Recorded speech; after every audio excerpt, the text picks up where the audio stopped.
The dress arrived at dawn, not the one she had been promised. Margaret Ashford stood in the center of the room that had been assigned to her. Not the Duchess's chambers, she had noted, but a guest room on the east wing, modest, cold, with a window that faced the stables, and she looked at what had been laid across the bed while she slept. Black, white, stiff cotton, brass buttons down the front. A servant's uniform. There was a note pinned to the collar. She did not rush to read it. She stood very still for a moment, the way she had learned to stand still in her father's house when something was about to hurt, shoulders back, chin level, breathing slow and even. Then she unpinned the note and read it. This house runs on order. Every member of this household holds a position. You will find yours clearly defined within. Welcome to Cavendish Manor, E.C. She read it twice. Then she folded it in half and placed it in the drawer of the nightstand beneath her Bible. She did not cry. She had cried 3 months ago, the night her father sat her down in his study and told her she was to marry the Duke of Cavendish, a man she had never met, in exchange for the clearing of debts she had never been told existed. She had used all her tears then. There were none left for a uniform. Margaret picked it up, held it at arm's length. It was well made, she noticed, better than anything she had owned 2 years ago. The Cavendish household did not scrimp, even on cruelty. She dressed. The ceremony was set for 11 o'clock in the private chapel on the east grounds. At 10:30, Margaret descended the main staircase of Cavendish Manor in a black and white servant's uniform, her hair pinned neatly at the base of her neck, her hands folded in front of her, her face entirely composed. The entrance hall was full. 40 guests, perhaps more, members of the county's finest families, neighbors of the Duke, people who had received their ivory invitations 3 weeks ago and arrived yesterday by carriage, eager to see whom Edmund Cavendish had finally agreed to marry after 4 years of refusing every eligible match presented to him. They had expected silk. They had expected jewels. They had expected the performance of wealth meeting wealth. They had not expected this. The silence that fell was not immediate. It moved through the room in a wave, starting at the foot of the staircase and spreading outward, swallowing conversation after conversation, until the only sound was the fire in the grate and the distant creak of the manor settling against the morning wind. Margaret did not slow her step. She had decided on the stairs that she would not slow her step. She saw her father near the far wall. He was standing with 2 men she did not recognize, business associates, she assumed, men who had come not for the wedding but for what the wedding represented. When he saw her, his face did something complicated and fast. His eyes dropped to the uniform. Something moved across his expression, not shame, she thought, closer to inconvenience. He looked away. She kept walking. She did not look for the Duke. She knew where he would be at the front of the chapel waiting, because whatever Edmund Cavendish was, he was not a man who arrived late to anything. She had learned that much in the 3 brief and excruciating meetings they had conducted in her father's drawing room before the contracts were signed. He was punctual. He was controlled. He chose his words with the precision of a man who understood that words, once spoken, could not be reclaimed. He had sent that note. He had chosen every word of it. Every member of this household holds a position. She understood perfectly. A woman near the doorway whispered something to her companion. Margaret heard only the shape of it, not the words, but the tone, the particular texture of pity sharpened by entertainment. She had grown up on the edges of rooms like this one. She knew what that sound meant. She reached the bottom of the staircase. And then the front doors of Cavendish Manor opened. Not the chapel doors. The main doors, the tall, iron-handled doors that faced the drive, through which guests arrived and carriages departed. They opened with the particular authority of doors that are never opened without reason, and the morning light came through sharp and cold, and with it came the sound of a cane striking marble. One step, then another. The guests nearest the entrance moved without quite knowing why. A parting, instinctive, the way water moves around something that does not intend to be stopped. The woman who entered was not tall. She had not been tall even in her youth, Margaret would later learn, and 83 years had compressed her further, curving her spine into something that suggested a question mark, though her head remained lifted with an authority that made her height entirely irrelevant. Her dress was gray. Her hair was white. Her eyes, sharp and dark and moving swiftly across the room, found Margaret at the foot of the staircase within 3 seconds of crossing the threshold. They stayed there. Vivienne Cavendish, Dowager Duchess, mother of the late Duke, grandmother of the current one, had not been seen in public in 2 years. She had written to no one, accepted no visitors, and ignored every letter her grandson had sent regarding the upcoming wedding. She looked at Margaret. She looked at the uniform.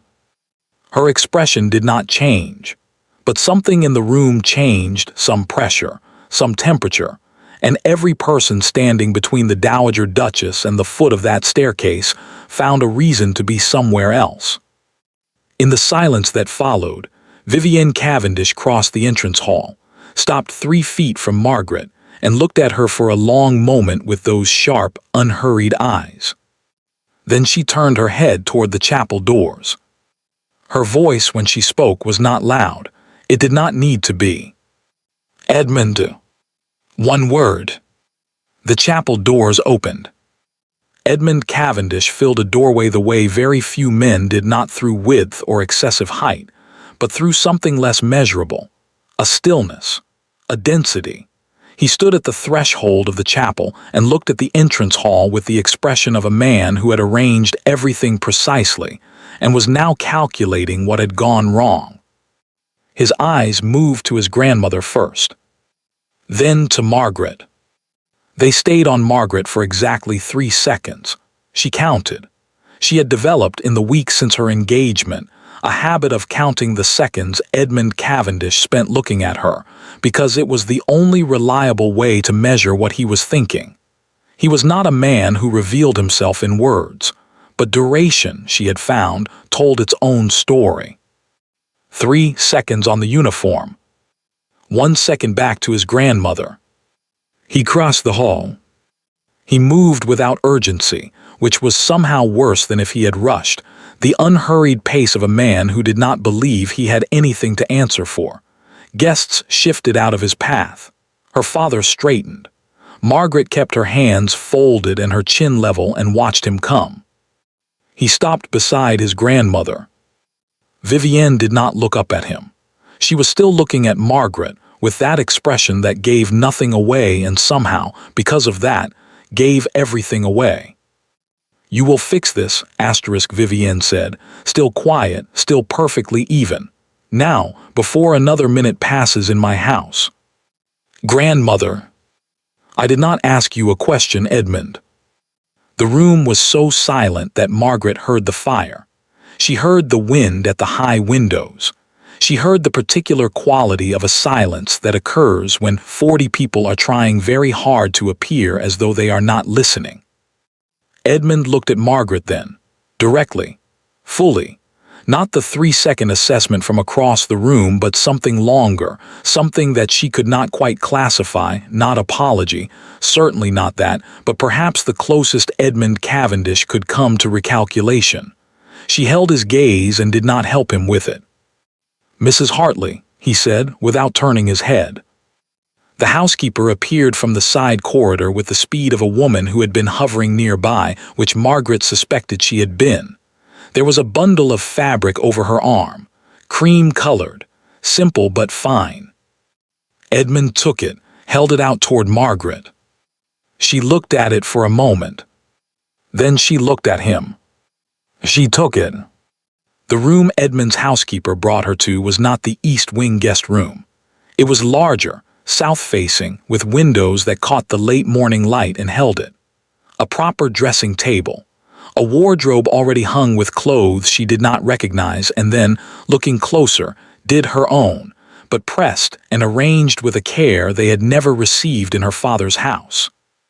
Someone had been preparing this room for some time. She dressed without assistance. She did not want assistance. She wanted the 10 minutes alone in that room to breathe and arrange her face into something she could wear for the rest of the day. The cream dress fit precisely. She did not want to think about what that meant, that someone had known her measurements, that someone had prepared this, that the uniform this morning had been a choice made against an existing alternative. She pinned her hair herself, looked in the glass for a long moment. The woman looking back at her was composed, a little pale, eyes clear. Good asterisk, she thought, stay that way. The ceremony was brief and correct. Edmund spoke his vows in the same tone he used for everything, measured, uninflected, impossible to read. Margaret spoke hers clearly, because she had decided that whatever else happened in this marriage, she would not mumble. Vivienne sat in the front pew and watched everything.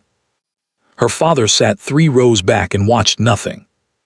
Afterward, at the wedding breakfast, Margaret was seated at Edmund's right. The correct position. The Duchess's position. No one said anything about the morning, which meant everyone was thinking about it. She could feel it in the careful way conversation steered around her, the slightly too bright smiles of the women who introduced themselves, the way the men addressed themselves primarily to Edmund and added her as an afterthought. She ate, she spoke when spoken to. She asked 2 women about their estates and remembered everything they told her. Edmund, beside her, said nothing to her directly for the first 2 hours. Then, during a lull between courses, without turning his head, "You wore it." She did not pretend not to understand. "Yes," she said. "I did not expect that." She picked up her glass. "I know." He was quiet for a moment. Most women would have. "I am not most women," she said pleasantly, the way she had learned to say difficult things. "Your Grace." He looked at her then, that longer look again. She met it and then returned her attention to her plate. She went to find Vivienne that evening. The Dowager Duchess had been installed in the West Wing, the best rooms, Margaret noted, better than the one she herself had been given, though she chose not to examine that too closely. She knocked. A maid answered and then stepped aside, which told Margaret that Vivienne had given instructions to admit her. The old woman was seated near the window with a cup of tea and a book she was not reading. She looked up when Margaret entered and gestured to the chair opposite without ceremony. Margaret sat. For a moment neither of them spoke.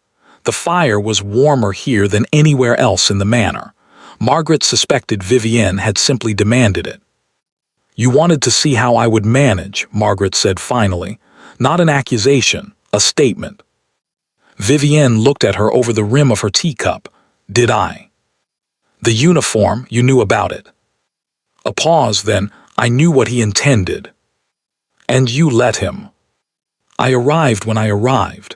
Vivienne set down her cup, "and you had already dressed." Margaret was quiet for a moment, working through that. "You wanted to see what I would do." Vivienne neither confirmed nor denied this. She looked at Margaret with those dark, measuring eyes, and then she said, "He has done this before, the testing, the arrangement of circumstances." She paused. "So did his father." The fire shifted. Margaret sat with that information and let it settle. "What happened?" she asked carefully, "to the women his father tested?" Vivienne looked at the window. "His mother," she said, "left when Edmund was 4 years old. We told him she died." A long pause. "She did not die." The room was very quiet. Margaret looked at the old woman, at the stillness of her, the weight of what she had just said, the way she held it without flinching. "Why are you telling me this?" Margaret asked. Vivienne picked up her teacup again. "Because," she said, "you wore that uniform and came down those stairs anyway, and you did not look at your father when he turned away." She took a sip. "I have been waiting a long time for a woman who would do both of those things." Margaret said nothing. Outside, the last of the light was leaving the sky over Cavendish Manor. She sat with the Dowager Duchess until the candles were lit, and neither of them felt the need to fill the silence with anything unnecessary. The library at Cavendish Manor was not a room that welcomed visitors. It faced north, which meant it received no direct light at any hour, and whoever had designed it had prioritized volume over comfort, floor-to-ceiling shelves on every wall, a rolling ladder on iron tracks, 3 long tables in the center that suggested scholarship rather than leisure. It smelled of leather and cold stone, and something older underneath, the particular smell of paper that has not been disturbed in a long time. Margaret discovered it on her 3rd morning as the Duchess of Cavendish, when she had exhausted the East Corridor, the morning room, the music room she was not invited to use, and the gardens, which were too cold at that hour for anything but misery. No one told her she could use the library. No one told her she couldn't. She went in. She was not looking for anything specific at first. She read. She explored. She ran her fingers along spines and pulled out volumes at random and sat at the long table nearest the door with a candle and worked her way through whatever she found. It was what she had always done in difficult houses. Her father's house had been a difficult house for most of her life, and books had been the only rooms within it that did not require her to perform anything. On the 4th morning, she found the estate records. They were not hidden. They were simply shelved in the way that things are shelved when the person doing the shelving does not expect anyone else to look, without system, without logic, tucked between agricultural almanacs and outdated maps of the county. Ledgers, correspondence files, legal documents going back 3 generations. She told herself she was simply reading. She read for 6 mornings before she found the contract. It was not labeled with her name. It was labeled with her father's name, and the name of a mining company she did not recognize, and the date, 4 months before her engagement, 8 months before the wedding. She read it twice, then a 3rd time. Then she sat very still for a long while and looked at the candle flame and thought about her father's study, the evening he had called her in and told her about the Duke. She had been mending a sleeve at the time. She remembered setting it down. She remembered the particular quality of her father's voice, not apologetic, not quite, but slightly too deliberate, the voice of a man who had prepared what he was going to say and was now delivering it carefully. "There is an opportunity," he had said, "a good match, a title security." He had not mentioned the mining rights. He had not mentioned the £30,000 in cleared debts. He had not mentioned that her name appeared in this contract in a single clause, halfway down the 2nd page, listed not as a person but as a condition: transfer of Miss Margaret Ashford, eldest daughter, informal marriage, the way one might list a parcel of land or a piece of furniture being included in a sale. A condition. Not a person, a condition. She folded the contract precisely along its original creases and replaced it exactly where she had found it, between the almanac from 1841 and the survey map of the North Field. Then she closed the ledger on top of it. Then she sat for another long moment. Then she went to breakfast. Edmund was already at the table. This was consistent.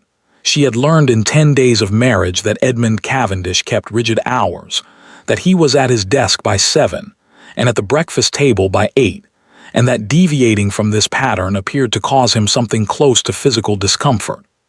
She had begun to suspect that the rigidity was not temperament but architecture, something built deliberately, brick by brick, over a long time, to keep something else from moving. She sat. The footman poured her tea. She added milk and looked out the window at the gray November morning and said nothing. Edmund was reading correspondence. He read correspondence at breakfast every morning. He had not, in 10 days, asked her a single question about herself. She had been waiting to see how long it would take. "The library," she said. He looked up. "I have been using it in the mornings," she said. I wanted to tell you in case someone mentioned it and you were unaware." He looked at her for a moment. "It is your house," he said. "You do not require my permission to use the library." "No," she agreed, "I don't." He returned to his correspondence. She drank her tea.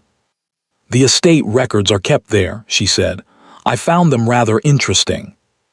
The pause before he looked up was very small, half a second, perhaps less, but she had been watching for it. "Are they?" he said, not a question. She set down her cup. "I had not realized how much a title of this size requires to maintain, the extent of the arrangements necessary." She looked at him pleasantly.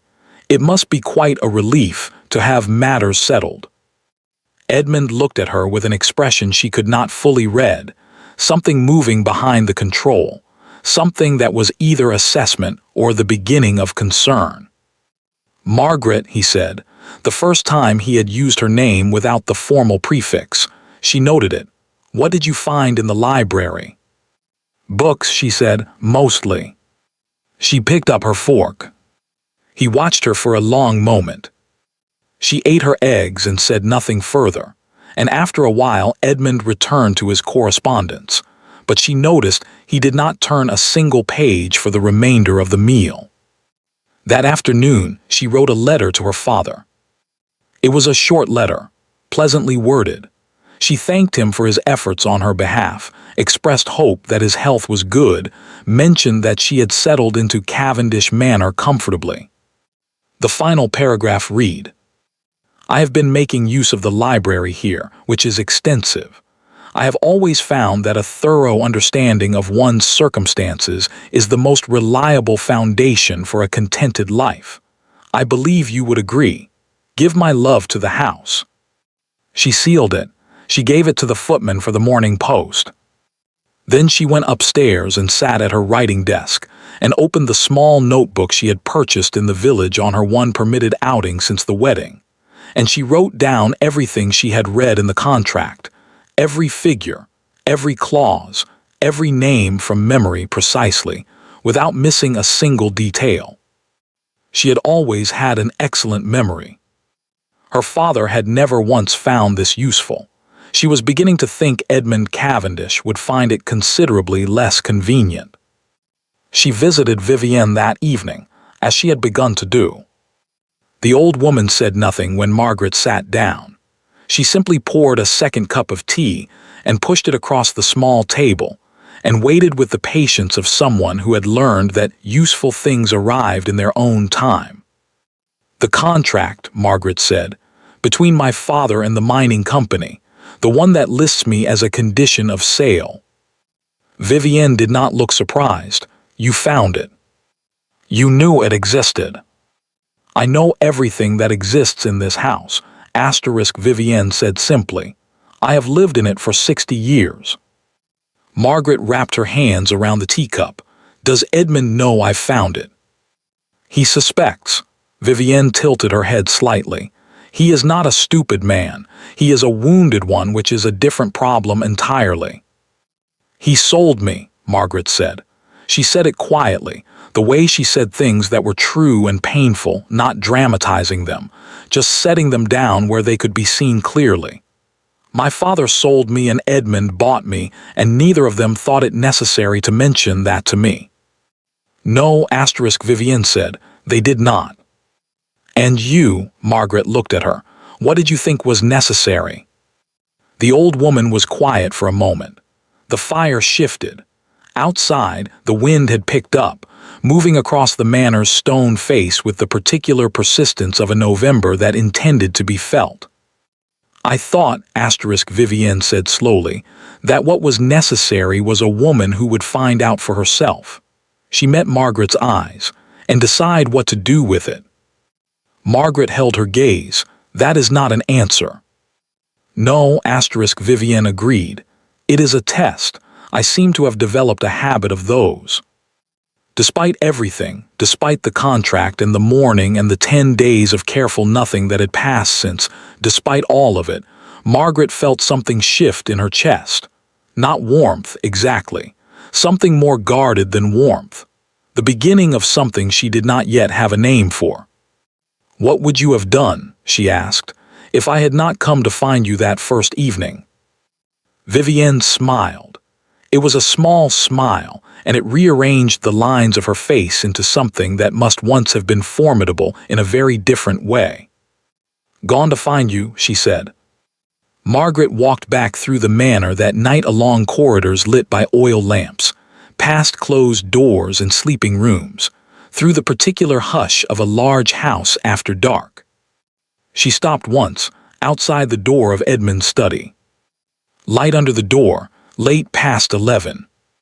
She stood there for a moment, the notebook with the contract details held against her chest, and she thought about wounded men and the architecture they built, and the women who disappeared inside it.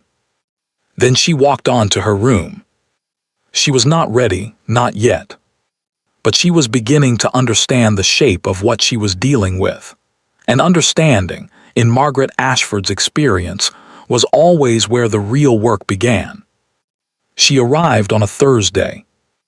Margaret knew she was coming before she arrived, not because Edmund had told her, which he had not, but because she had been watching the household for 3 weeks by then and had learned to read it the way she had once learned to read her father's house.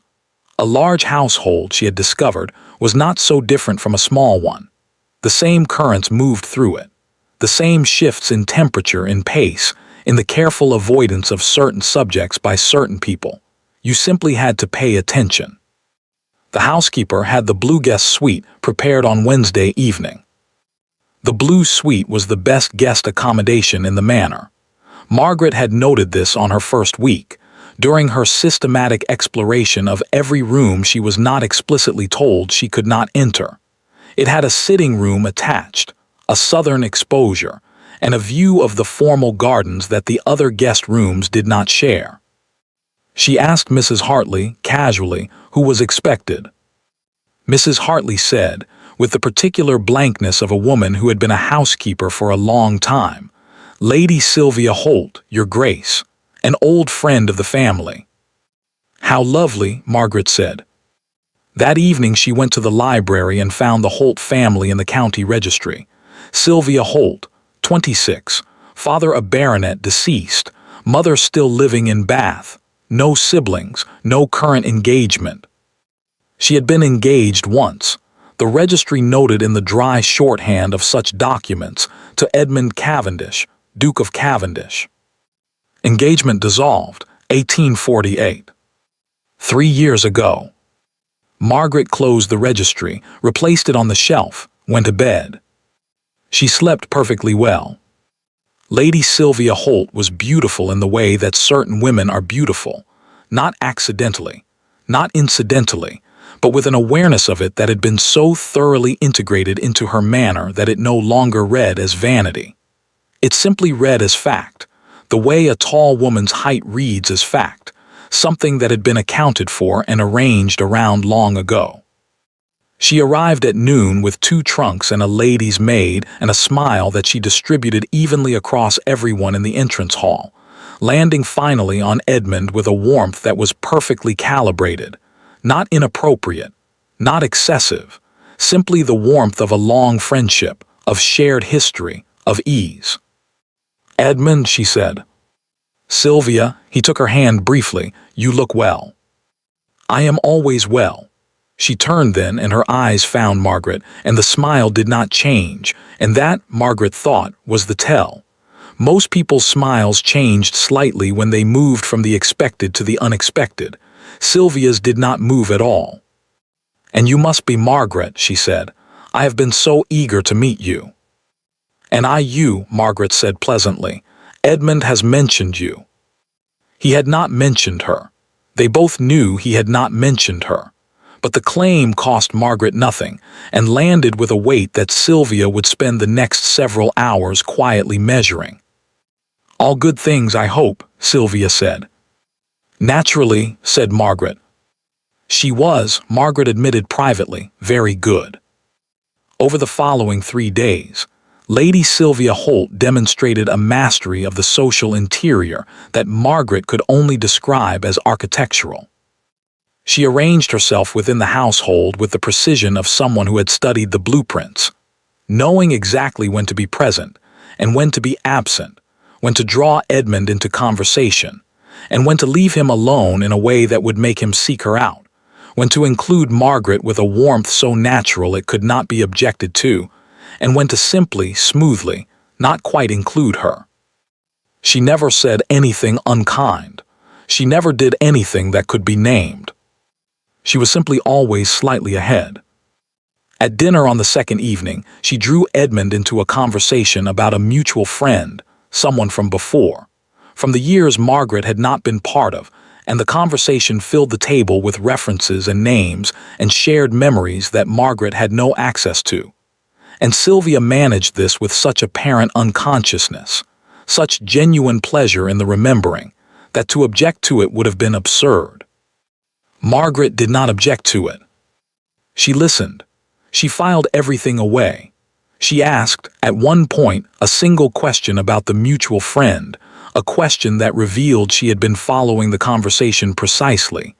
And Sylvia looked at her with those careful, pleasant eyes and answered it with a warmth that was, Margaret thought, genuine in its way. Sylvia did not dislike her. That would have been simpler. Sylvia simply did not believe she would last. On the third day it rained. The kind of rain that settled in over the county and announced it intended to stay gray and steady and impersonal, turning the gardens to mist and the gravel drive to something closer to a riverbed. Margaret spent the morning in the library. She heard Sylvia and Edmund in the music room down the corridor, piano, at first, and then voices, easy and low, punctuated occasionally by something that might have been laughter. She read 3 chapters of a history of the county she did not particularly care about. At noon she went to her room to change for luncheon.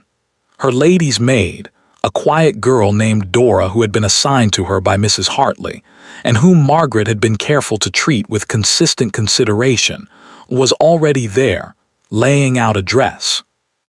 On the dressing table, folded, was a piece of paper. Not a letter, no envelope, simply a folded page placed where Margaret would find it. Dora's back was turned. Margaret picked it up and opened it. It took her a moment to understand what she was reading. Then it took her another moment to understand how she felt about what she was reading. Then she folded it again, carefully, and placed it in her pocket and said to Dora, "The blue dress, I think, not the gray." It was a letter from Sylvia to Edmund. She did not know how it had come to be on her dressing table. She did not know if Dora had placed it there deliberately, under instruction from someone, or if it had been intended for Edmund's room and delivered to the wrong door, or if Vivienne had somehow arranged it. She put nothing past Vivienne. She did not know, and she filed the not knowing alongside everything else and focused on what she did know, which was what the letter said. It was dated 2 weeks ago, before Sylvia had arrived, before even the invitation had been sent. It was not a love letter, which was almost disappointing in its way. It would have been simpler to manage a love letter. It was a strategy. Written in Sylvia's elegant hand, in the warm and reasonable tone of a concerned old friend, it outlined a series of observations about Margaret, gathered from sources Sylvia did not name, that, taken together, painted a portrait of a woman who was unstable, prone to emotional excess, unsuited to the demands of managing an estate of this size. Given, the letter suggested delicately, to episodes of a nervous character that her family had taken pains to conceal. There was no single sentence that could be called a lie. That was the craftsmanship of it. Each individual claim was either too vague to disprove or built on something real. Margaret had been withdrawn at 2 social events in the weeks before the wedding, which was true, because she had been terrified and had managed that terror by becoming very quiet. Sylvia had heard this from someone and had arranged it into evidence. The letter closed with a paragraph about Edmund's happiness, about how much Sylvia cared for him, about how she could not stand by and watch him enter an arrangement that would ultimately make both parties miserable. "I only want what is best for you," it said. "I believe you know what that is. I believe you have always known." Margaret stood at her window with the letter in her hand, and the rain moving steadily across the glass. And she breathed slowly and evenly and looked at the gardens until she had arranged her face into something she could take downstairs. Then she went to luncheon. Sylvia was already at the table. She looked up when Margaret entered and smiled, that same composed, even smile, and said, "Margaret, I was just telling Edmund about the Harwick ball last spring. You must come next year. I'll introduce you to everyone." "How kind," Margaret said. She sat. She unfolded her napkin. "I look forward to it." Edmund was watching her. She had noticed, in the past week, that he watched her more than he used to, not the 3-second assessments from across the room, but something longer, something that seemed to happen without his quite intending it. She did not know what he was looking for. She suspected he did not entirely know either. "Are you well?" he said. "You look." "Perfectly well," she said. "Thank you." She picked up her fork. Across the table, Sylvia talked about the Harwick ball. Her voice was warm and easy and filled the room beautifully, and Margaret ate her soup and listened, and said the right things at the right moments, and kept the letter folded in her pocket where she could feel the edge of it against her hip. She would not show it to Edmund, not yet. Not because she was afraid of what he would do, but because she needed to know what she would do first. That evening she sat with Vivienne for 2 hours. She did not show her the letter either. She sat with the old woman in the warm room and drank tea, and said very little and thought about wounded men and careful women, and the particular patience required to play a long game in a house that was not yet entirely hers. "You are quiet tonight," Vivienne observed. "I am thinking," Margaret said. "Good," said Vivienne, and poured more tea. Outside the rain continued. The manor settled around them, stone and timber and 2 centuries of accumulated history, and somewhere down the corridor Sylvia Holt was presumably in the blue suite with its southern exposure and its view of the formal gardens, making her own calculations. Margaret let her. She had time. And she was beginning to understand, considerably more patient than anyone in this house had yet given her credit for. The rain lasted 4 days. On the morning of the 5th day Margaret woke to silence, not the silence of the manor, which was never entirely silent, but the particular silence of weather that has finally exhausted itself. She lay still for a moment and listened to it, this new quiet, and then she rose before Dora arrived and dressed herself and went down to the library while the rest of the house was still sleeping. She had been doing this more frequently, rising early, going to the library, sitting alone in the cold north-facing room with a candle and her notebook, and the methodical pleasure of putting things in order. She had always thought best in the early morning, before the day arranged itself around other people's requirements, before she was required to be anything in particular to anyone. She opened her notebook. On the left side of a fresh page she wrote everything she knew: the contract, the mining rights, the cleared debts, Sylvia's letter and its careful architecture of suggestion, Edmund's watching, Vivienne's patience, the housekeeper's loyalty, which she had been quietly cultivating for 3 weeks with consistent courtesy, and the occasional specific question delivered at exactly the right moment. The footman who had been with the family for 11 years and who, she had noticed, looked to Edmund's comfort first and the household second and everyone else third. Not cruel, simply ranked, and she knew where she fell in that ranking. On the right side of the page, she wrote everything she needed. She looked at both sides for a long time. Then she turned to a new page and began to write a different kind of list. She started with the archive. The Cavendish family archive occupied the back third of the library, leather-bound ledgers and document boxes stacked on shelves that had not been properly organized since, as far as she could determine, the previous Duke's time. Edmund did not use the library. She had established this early on. The books showed no evidence of recent handling. The estate records were shelved without system, and the dust on the upper shelves was undisturbed in a way that told its own story about where the current Duke spent his time and where he did not.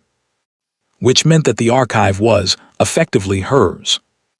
She had been working through it methodically, spending 2 hours each morning moving from one box to the next, reading and indexing and cross-referencing in the small, neat handwriting she had developed as a child doing her father's correspondence when the secretary was ill. She had a good mind for figures and a better one for patterns, for the way numbers in one ledger explained a gap in another, for the way correspondence revealed what the formal documents concealed. By the end of the reign, she had read 11 years of Cavendish estate records. What she found there was not what she had expected. The estate was in trouble. Not dramatically, not the kind of trouble that arrived with debt collectors and public scandal and the forced sale of silver. The quieter kind, the kind that accumulated over years through a series of individually defensible decisions that, taken together, pointed in a single direction. Agricultural income declining as tenant farming became less profitable and no alternative investment had been made. 3 significant repairs to the manor roof deferred for the second consecutive year. The London house maintained at full staff cost despite being occupied fewer than 8 weeks annually. Legal fees, substantial, recurring, connected to a dispute over the northern boundary of the estate that had been running for 7 years without resolution. And the mining contract, £30,000 received, significant, but one time, and already, she suspected, allocated against existing obligations that the ledgers only partially revealed. Edmund knew. He must know he was not, as Vivienne had said, a stupid man. But knowing and solving were different problems, and the estate records suggested that the Duke of Cavendish had been managing the distance between those two problems for several years, with the particular skill of a man who was very good at maintaining appearances. She sat with this for a long time. She thought about the uniform, about a man who had sent his new wife to the servants' entrance before she had even crossed his threshold, not casually, not carelessly, but deliberately, with a note prepared in advance, with a plan. She thought about what Vivienne had told her. He was afraid I would leave. She thought about the architecture Edmund had built around himself, brick by careful brick, and she thought about what kind of man builds walls that high and that deliberate. A man who has watched someone leave before. A man who had decided, somewhere along the way, that the safest position was the one from which he could not be surprised. She understood that. She did not excuse it, but she understood it. And understanding it told her something useful. Edmund Cavendish did not know what to do with a woman who did not behave as expected. The uniform had been a test, perhaps unconscious, perhaps not, and she had failed to fail it, and now he did not know where to put her. That, she thought, was the beginning of a door. She did not intend to push it open, not yet, but she intended to know exactly where it was. She went to find Vivienne that morning with the notebook under her arm and a specific question she had been working toward for 2 weeks. The Dowager Duchess was awake. She was always awake early, another thing Margaret had come to rely on, and she looked at the notebook and then at Margaret and said nothing, simply waited with that particular patience of hers that had begun to feel, to Margaret, less like strategy and more like a form of respect. Margaret sat. She opened the notebook to the page with the 2 columns and set it on the table between them. Vivienne looked at it for a long moment. She read carefully and completely, which Margaret had expected. She did not rush, did not skim, gave the page the full attention it deserved. Then she looked up. "You have been busy," she said. "I have been reading," Margaret said. "The archive is extensive." "Edmund does not use the library." "No." "His father did not either." Vivienne tilted her head slightly. "His mother did, every morning before anyone else was awake, the same hours you keep." She paused. I do not think that is a coincidence. I think the library knows who needs it. Margaret looked at her. You said Edmund's mother did not die. She did not. Where is she? A long pause. The fire. The wind outside, gentler now that the rain had gone, moving through the grounds with the tentative quality of weather that is not sure of itself yet. Edinburgh, Vivienne said. She has been there for 22 years. She remarried. She has other children. She said this without inflection as one states a geography. Edmund does not know. He believes she died when he was 4. His father told him so. I allowed it. She met Margaret's eyes. That is the thing I will answer for in the end. The rest I can defend, that I cannot. Margaret was quiet for a moment. Why are you telling me now?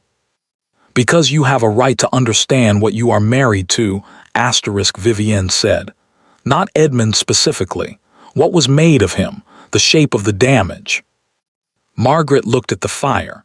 She thought about a 4-year-old boy being told his mother had died. She thought about what you built after that if no one stopped you from building the wrong things. The estate, she said finally, returning to the notebook. The finances. Edmund is managing a slow problem. Yes. The mining contract buys time. It does not solve anything. No. There are options, Margaret said. She turned to the next page of the notebook, where she had spent 3 mornings working through figures. The boundary dispute in the north, I found the original survey documents from 1831. The current legal argument is based on a map that postdates that survey by 12 years and contains an error that I believe could be demonstrated with the original. The legal fees stop. The northern grazing land, which is currently idle, becomes viable again. She paused. The London house.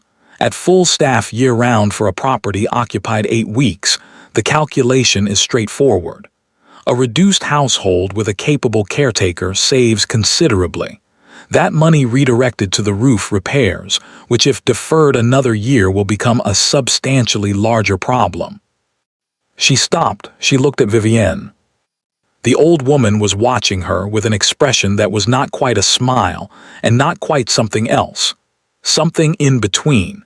Something that had more history in it than Margaret could fully read. You did this in 3 weeks, Vivienne said. I had access to the archive, Margaret said. In time, and I am good with figures. Edmund does not know you are good with figures. Edmund, Margaret said, does not yet know a great number of things about me. Vivienne was quiet for a moment. He will resist it, the suggestions, the involvement. I know. He will see it as an encroachment, Margaret said. Yes, I know that too. She closed the notebook. I am not planning to present it to him as a suggestion. Vivienne raised an eyebrow. The solicitor who manages the boundary dispute, Margaret said, Mr. Alcott. He comes to the manor quarterly. His next visit is in 3 weeks. She folded her hands on the notebook. I would like to meet with him. Edmund will need to arrange that. Yes, Margaret said. He will, she paused. Will you help me? Vivienne looked at her for a long moment. Outside, the sun had come fully up now, moving through the south windows of the west wing and laying a pale winter light across the floor between them. You understand, the old woman said slowly, that what you are proposing is not simply a financial reorganization. I know.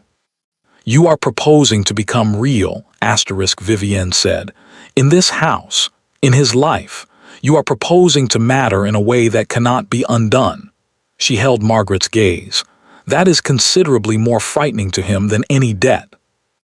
I know that too, Margaret said quietly. A long silence. Then Vivienne reached across the small table and picked up Margaret's notebook and opened it to the financial pages and read through the figures one more time, slowly, completely, with the attention of someone who spent 60 years managing a household and understood exactly what she was looking at. She set it down. I will speak to Edmund, she said.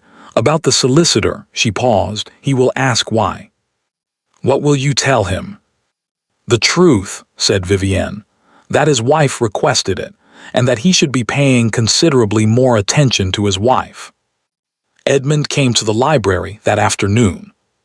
She heard him before she saw him.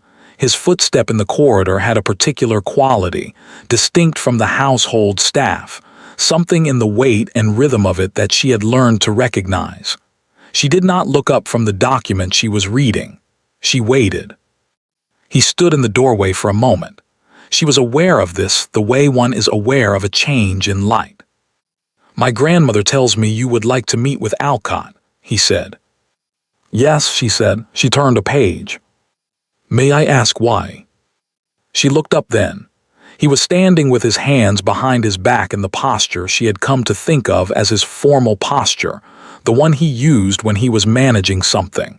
She held his gaze steadily. "I found the original survey documents from 1831, she said. "The ones that predate the map your legal team has been working from. I believe there is an error in the later map that has been driving 7 years of unnecessary litigation." She paused. "I would like to show them to Mr. Alcott and hear his assessment." Edmund looked at her. The silence stretched.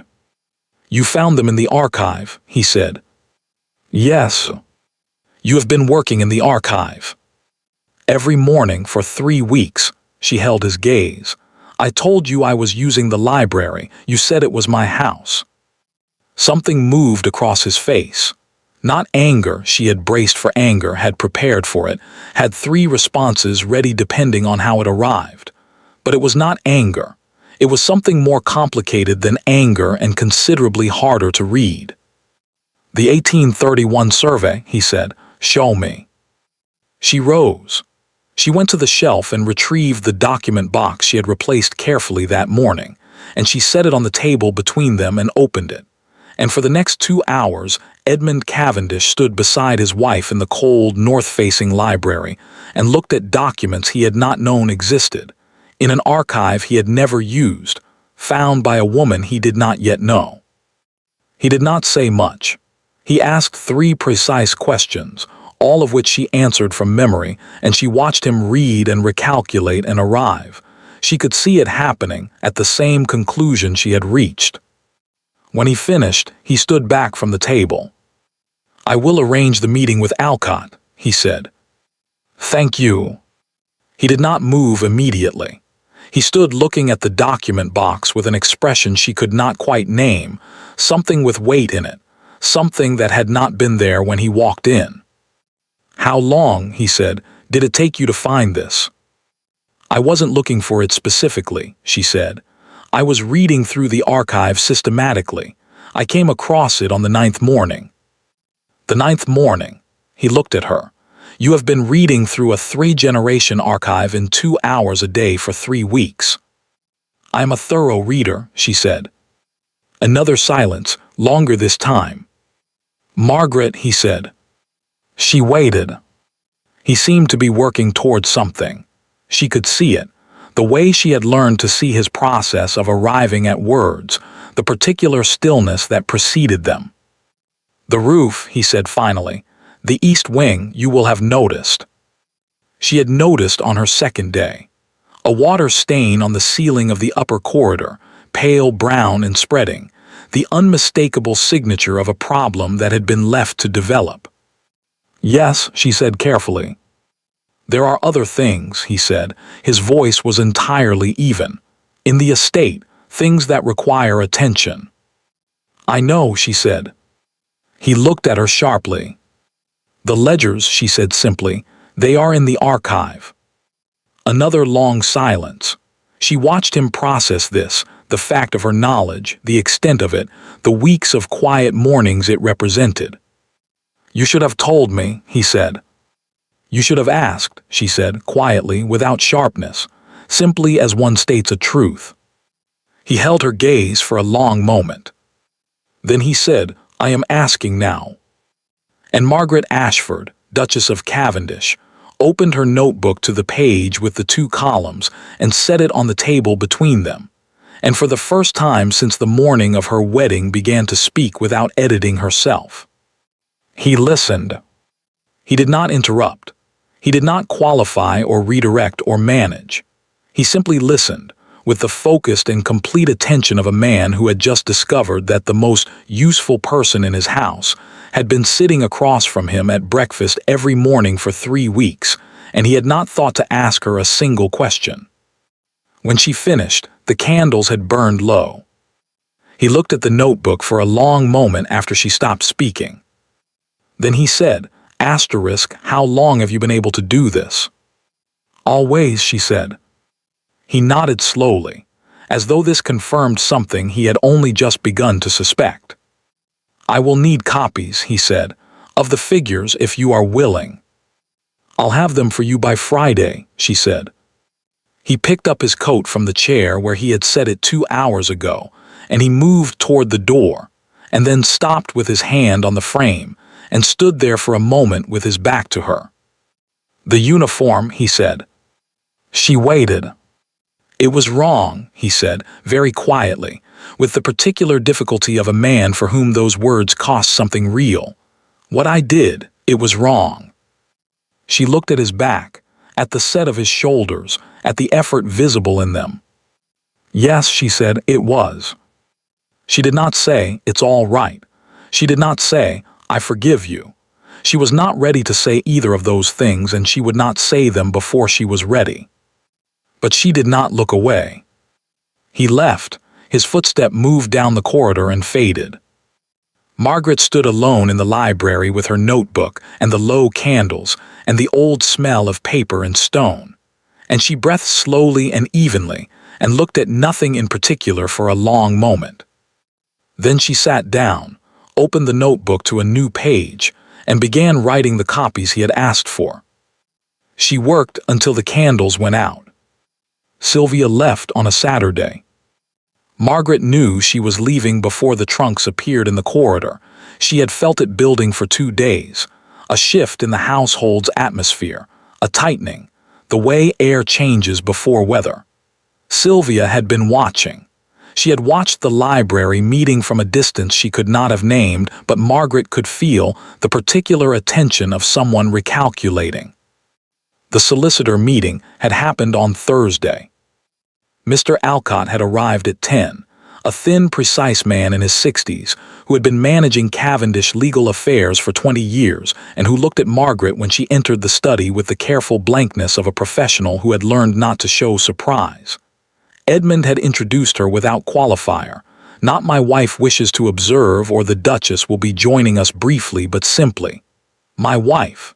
She found the documents. You should hear it from her." Alcott had heard it from her. He had asked 4 questions, all good ones, and she had answered them fully, and at the end he had sat back in his chair and looked at the 1831 survey spread across Edmund's desk and said, with the measured restraint of a man who did not like to be wrong but was professional enough to say so when he was, "I believe the Duchess may be correct."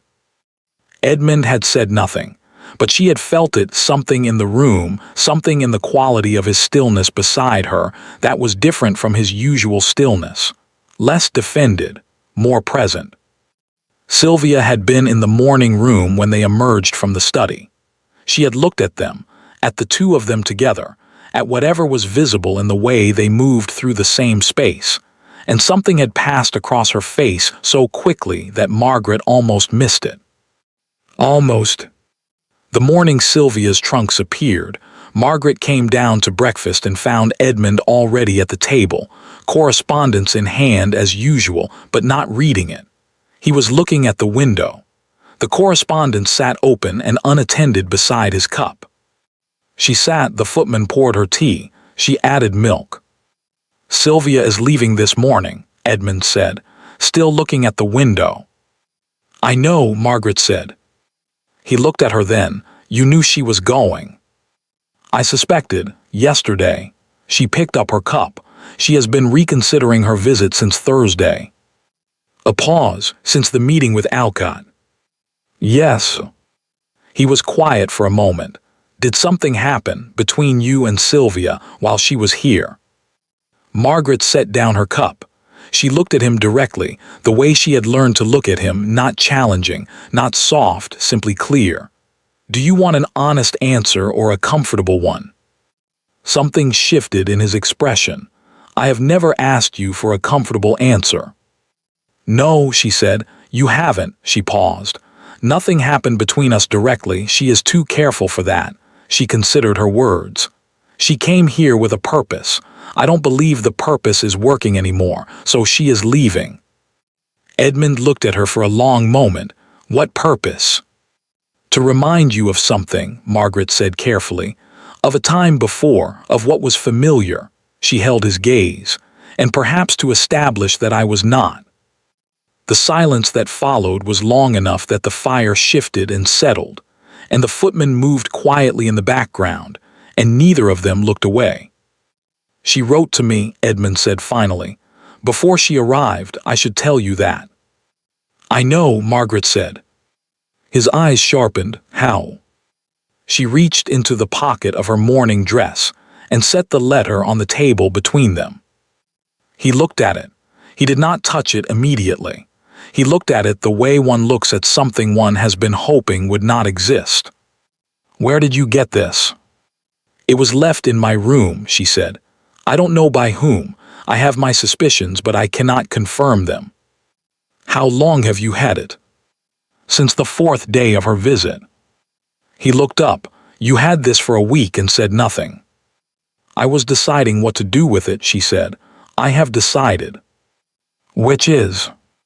"To give it to you," she said, "and let you do what you think is right." She paused. "I am not going to manage your relationships for you, Edmund. I am not going to tell you what to feel about someone you have known for years. I am only going to tell you what I know, and what I know is that this letter was written before she arrived, and it describes a plan, and the plan concerns me." He picked up the letter. She watched him read it. She had read it enough times to know it by heart, to know exactly where his jaw would tighten, and where his expression would close, and where, near the bottom of the 2nd page, something would happen in his eyes that she had not seen before and could not fully name. He set it down. He did not speak for a long time, long enough that she began to wonder if she had miscalculated, if she had given it to him too soon, too directly, if he would close around it the way he closed around everything, and she would lose the careful inch of ground she had gained in the library. Then he said, "I owe you an apology." She waited.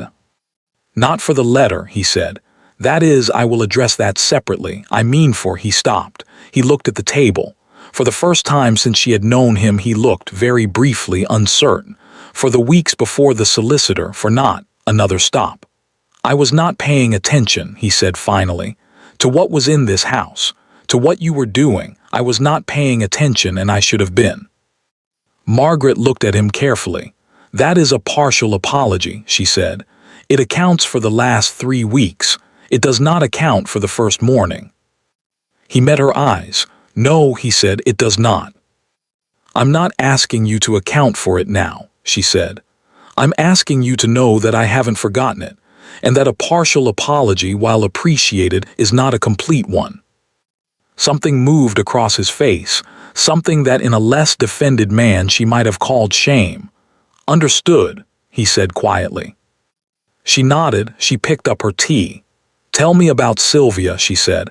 "Not what happened between you. I don't need that. Tell me what she means to you now, what she represents." He looked at her. "Why?" "Because I am your wife," she said simply, "and I would like to understand the people in your life. And because—" she paused, choosing this carefully, "because I think you have been carrying things alone for a very long time, and I am not asking you to stop. I am only asking you to know that you don't have to." The silence after that was different from the other silences. Less defended. Something in it that had not been there before, a quality she could not quite name, something tentative and careful, like the first morning after a long rain. Edmund looked at the window for a moment, then he looked at his hands, then he looked at her. "Sylvia," he said slowly, "represents a time when I believed things were simple." He paused. "I was 23. I thought I understood what I wanted. I thought I understood. He stopped again. I did not understand very much. What happened? I ended it, he said. Not she. He was quiet. I ended it because I realized that what I felt for her was comfortable, and I did not know at 23 that comfortable was worth something. A pause. I thought I was waiting for something larger. Were you? He looked at her directly. I don't know yet, he said. It was, she thought, the most honest thing he had said to her. Sylvia came to find Margaret before she left. Margaret was in the morning room with a book she wasn't reading when Sylvia appeared in the doorway, already dressed for travel, her composure perfect and her eyes, for the first time, doing something unscripted. I am leaving, Sylvia said. I know, Margaret said. I hope your journey is comfortable. A pause. Sylvia looked at her with those careful eyes and something beneath them that was working very hard. You are not what I expected, she said finally. No, Margaret agreed. I don't think I am. I want you to know, Sylvia started again. The letter, I wrote it because I was, she stopped again. Afraid, Margaret said quietly. Sylvia looked at her. You were afraid, Margaret said, that he had made a mistake, that he was in a situation that would make him unhappy. Those are not entirely selfish fears. She paused. The method was wrong, but I understand the fear. Sylvia was quiet for a long moment. You are very strange, she said finally. So I've been told, said Margaret. Something crossed Sylvia's face that might in different circumstances have been the beginning of a smile. Then it was gone. She straightened her gloves. Take care of him, she said. Not a command, not quite a plea, something in between.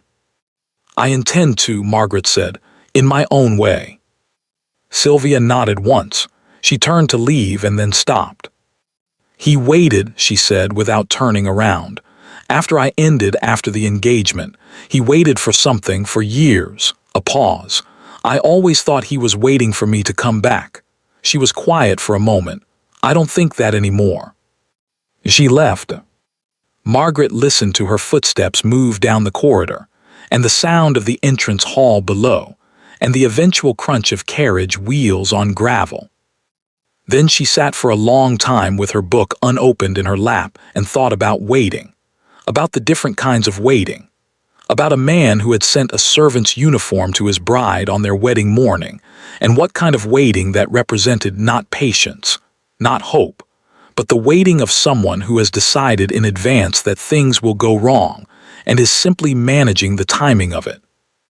She thought about what it would mean to be the thing that didn't go wrong. She was not sure she was ready for that. She was not sure he was ready for it either. But she thought, for the first time, that they might be moving in the same direction. 3 days after Sylvia left, Edmund did not come to dinner. Mrs. Hartley informed Margaret at 7:30 that the Duke had been in his study since noon and had not emerged. Margaret ate dinner alone, which was not unusual, and read afterward in the drawing room, which was also not unusual, and went to bed at 10. She lay awake. At 11:30, she heard his footstep in the corridor. It stopped outside her door. She lay still. The fire in her room had burned low. The house was entirely quiet around them, that deep, specific quiet of a large house well after midnight, when even the last of the staff had gone to bed, and there was nothing left but the building itself, breathing. He knocked. Not loudly. A single knock, restrained, with the particular quality of a sound made by someone who is not certain they should be making it. She looked at the ceiling. She thought about the uniform, about the contract, about 3 weeks of breakfasts where he had not asked her a single question, about the library and the survey and I am asking now, about Sylvia's letter and the partial apology and I don't know yet. She thought about his mother in Edinburgh, about a 4-year-old boy told she had died, about the architecture of a man built around a wound that had never been correctly named. She thought about what Vivienne had said. You wore that uniform and came down those stairs anyway." She was not ready to open the door. She knew that, she was clear about that. But she was also, she realized, lying completely still and not sleeping, listening to the silence on the other side of the door with more attention than she had given to anything in weeks. She did not open the door. But she did not call out and tell him to leave either. She lay still and listened, and on the other side of the door Edmund Cavendish stood in the dark corridor and did not knock again, and did not leave, and the house held them both in its particular quiet, and the fire burned lower, and neither of them moved for a very long time. In the morning, when Dora came to wake her, she found a note that had been slid under the door. 3 words in Edmund's handwriting. "I am sorry. Not partial this time." She held it for a long time. Then she folded it and put it in the drawer of the nightstand beside the first note, the one with the uniform, the one she had never thrown away.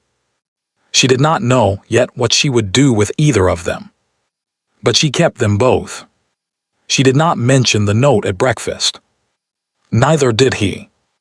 They ate in the usual way, Edmund with his correspondence, Margaret with her tea and the particular composure she had developed over weeks of mornings in this room.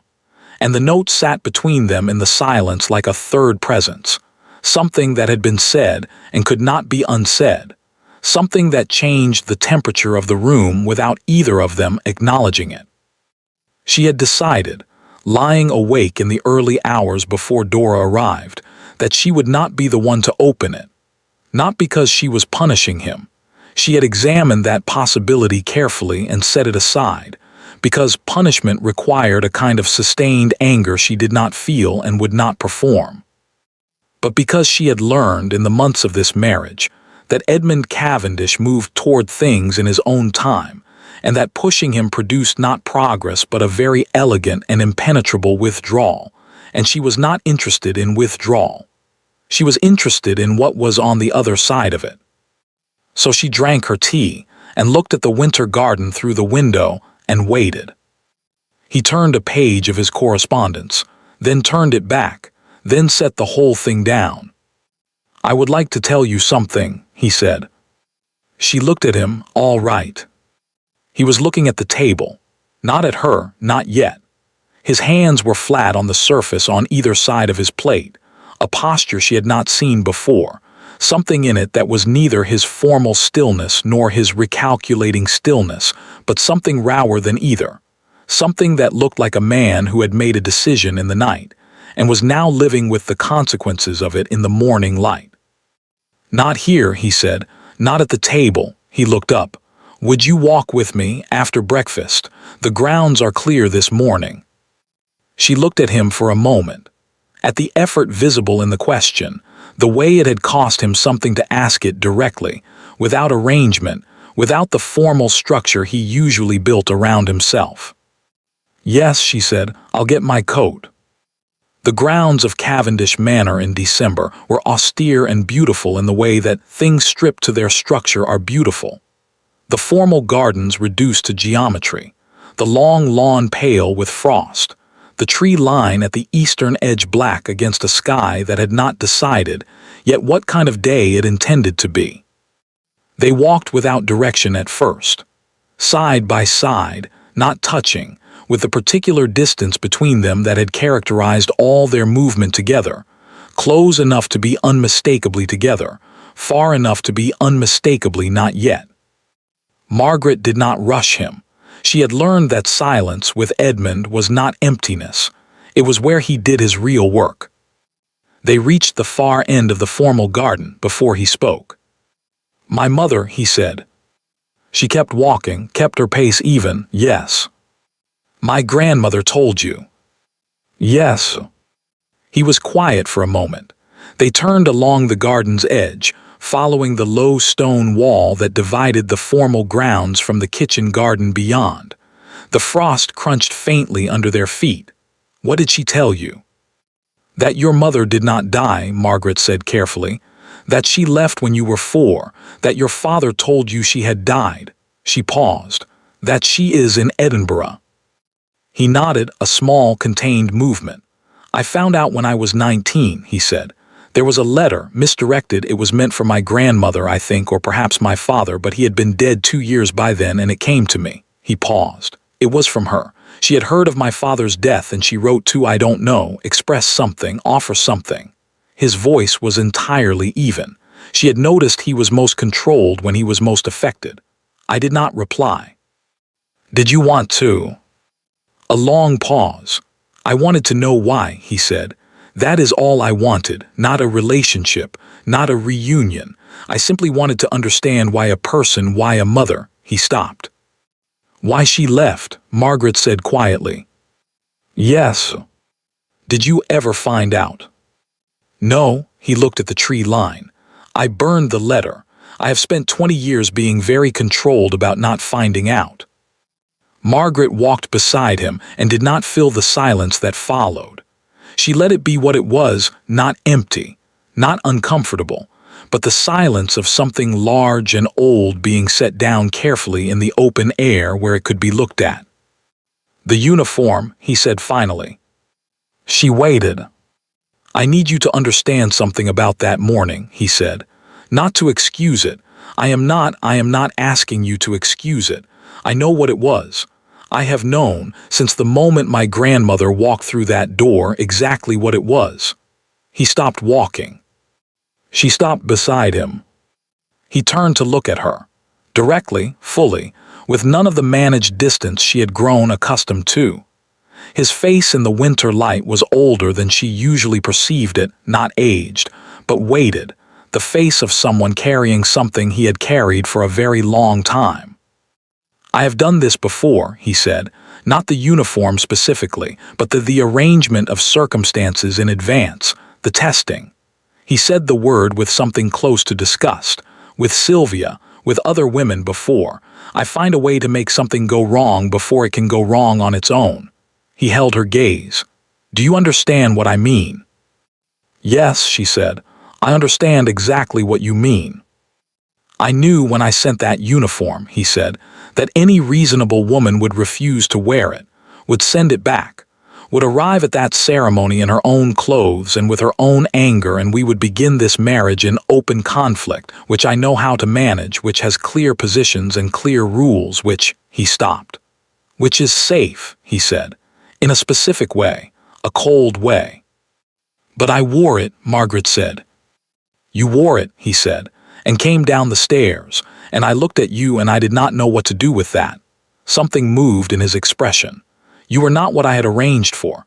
I had arranged for a particular kind of beginning, and you refused to give it to me, and I have spent every day since then. He stopped, looked away briefly, looked back, trying to understand what kind of woman walks into a room full of people in a servant's uniform and looks like that. Like what? She said. Like she has already decided something, he said. Like the room and everyone in it is simply scenery, and she is the only person there who knows what play is being performed. Margaret was quiet for a moment. I was terrified, she said. He looked at her. On those stairs, she said. I was absolutely terrified. I had been terrified since the moment I opened that box and found the uniform inside. She held his gaze. I wore it because I refused to give you the satisfaction of seeing that, and because I had decided somewhere on the upper landing that if this was what you intended this marriage to be, I would not make it easy for you. She paused. That is not composure. That is stubbornness dressed as composure. Something happened in his face. Something she had not seen before, a loosening, very small, almost imperceptible, but real. I think, he said slowly, that may be the most honest thing anyone has said to me in years.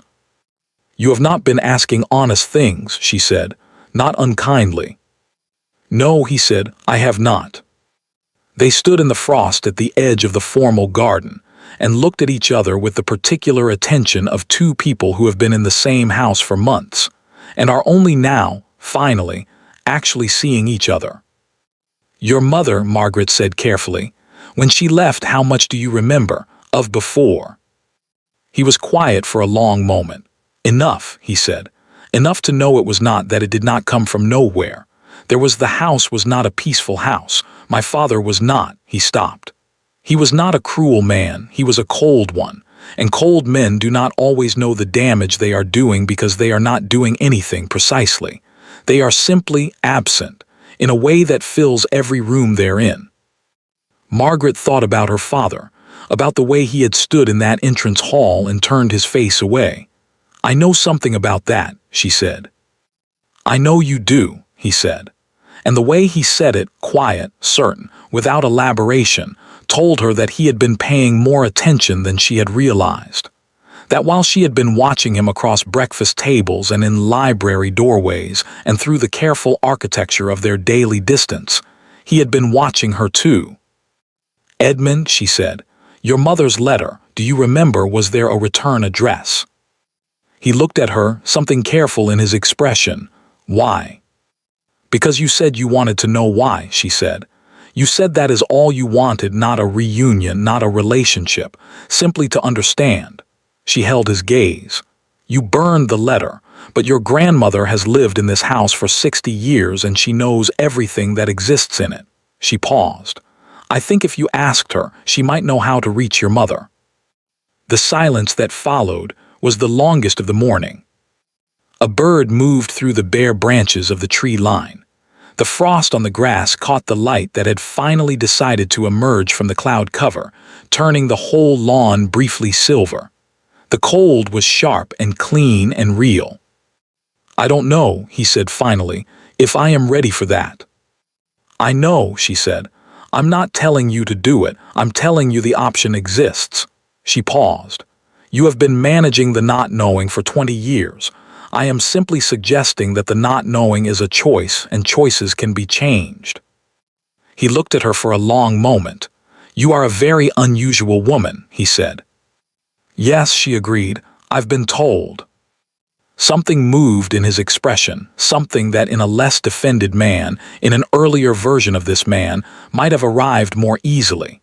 It arrived slowly, working its way through layers of careful construction, but it arrived. The beginning, unmistakable, of something warm. "I would like," he stopped, started again. "I would like to know you better," he said. "I am aware that this is something I should have said months ago. I am aware that saying it now, after everything, may not, I do not know what it may or may not." He stopped. She had never heard him falter this many times in a single conversation. It was, she thought, the most real he had ever sounded. "I am not good at this," he said simply. "I know," she said. "Neither am I, particularly. I am good at managing things and reading archives and being stubborn in staircases. Personal disclosure is considerably less natural for me than I may have made it appear." He looked at her. "You have seemed very certain." "I have worked very hard to seem very certain," she said. "That is a different thing." He was quiet for a moment. Then very quietly he said, Is this?" He stopped, looked at the frost on the ground, looked up. "Are you unhappy here?" She considered the question seriously, the way she considered everything. "No," she said finally. "I am not unhappy, I am unfinished." She looked at him. "This is not yet what it could be, but I do not think that is a fixed condition." He held her gaze. "No," he said, "I don't think it is either." They walked back slowly. Through the formal garden and along the gravel path that curved around the south face of the manor, past the windows of the library where she had spent her mornings, past the music room where he had sat with Sylvia in the rain. The sun was fully out now, doing what December sun does, present but reserved, offering light without warmth, illuminating everything without committing to it. At the door, Edmund stopped and held it open for her. She passed through, paused in the entrance hall, remembering another morning in this hall, the stairs, the uniform, 40 people, and the sound of silence spreading through them like water. "Edmund," she said without turning. "Yes." "The note you put under my door," she paused. "I kept it." She did not turn around. She did not need to see his face to know what happened in it. She had learned by now to read him in other ways, in the quality of his silence, in the particular stillness that followed certain words. This stillness was different from his usual kind. "I kept the first one too," she said, "the one with the uniform." "Why?" he said very quietly. She considered this. "Because I think someday I will want to show our children," she said, "the distance we traveled." She climbed the stairs. Behind her, Edmund Cavendish stood in the entrance hall of his family's house and did not move for a very long time. That evening, for the first time since the wedding, he came to dinner early.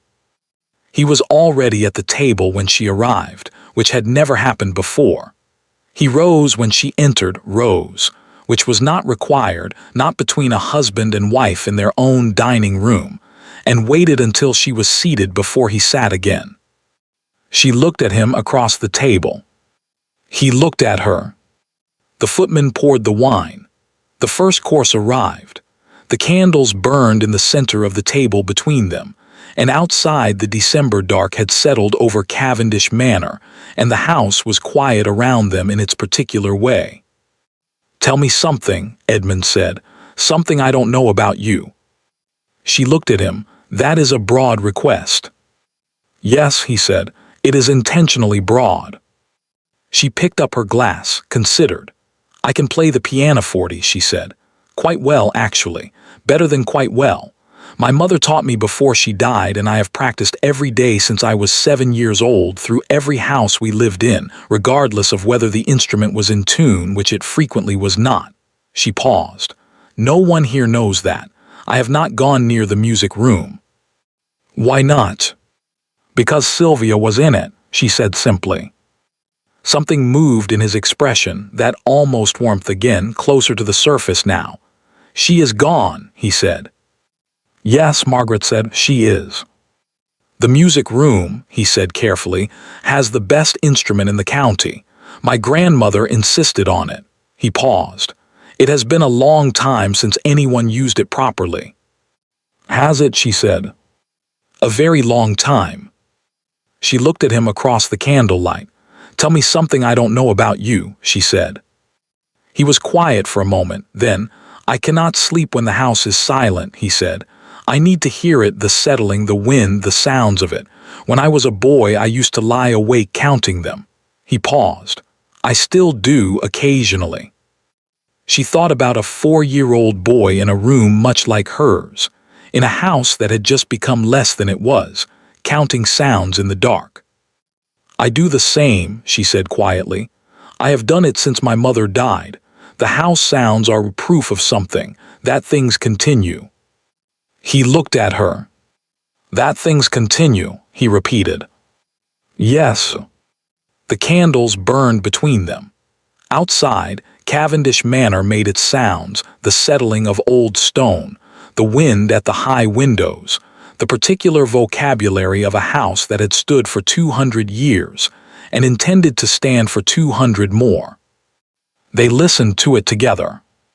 It was, Margaret thought, the closest thing to peace she had felt since she arrived.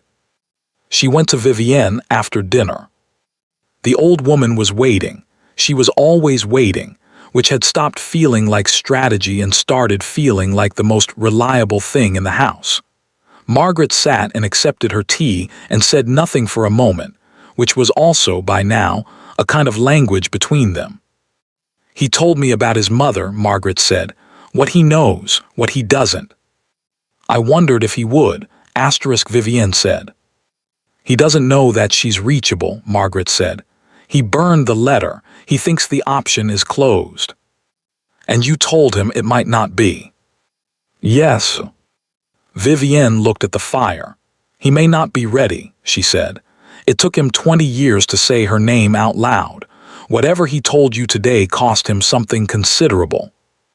"I know," Margaret said.